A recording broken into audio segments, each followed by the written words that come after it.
महिला व मुलींच्या सुरक्षेसाठी देऊळगाव राजा पोलीस स्टेशनच्या वतीने दामिनी पथकाची स्थापना करण्यात आली असून मंगळवारी बसस्थानक चौकातून या पथकाच्या कार्याची औपचारिक सुरुवात करण्यात आली। यावेळी पोलीस उपनिरीक्षक ब्रह्मगिरी, महिला पोलीस उपविभागीय अधिकारी मनीषा कदम, महिला पोलीस कर्मचारी मीना बिलावेकर, मंगला बिथरे, तायडे तसेच अन्य पोलीस कर्मचारी उपस्थित होते।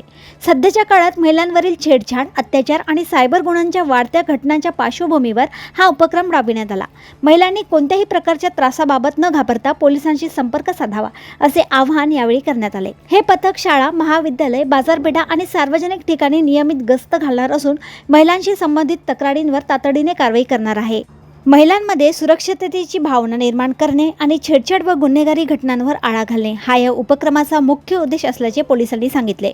दामिनी पथकाच्या स्थापनेमुळे महिला व विद्यार्थिनींना अधिक सुरक्षित वातावरण उपलब्ध होण्यास मदत होणार असल्याची भावना नागरिकांनी व्यक्त केली। देशोन्नतीसाठी सुषमा राऊत यांची रिपोर्ट।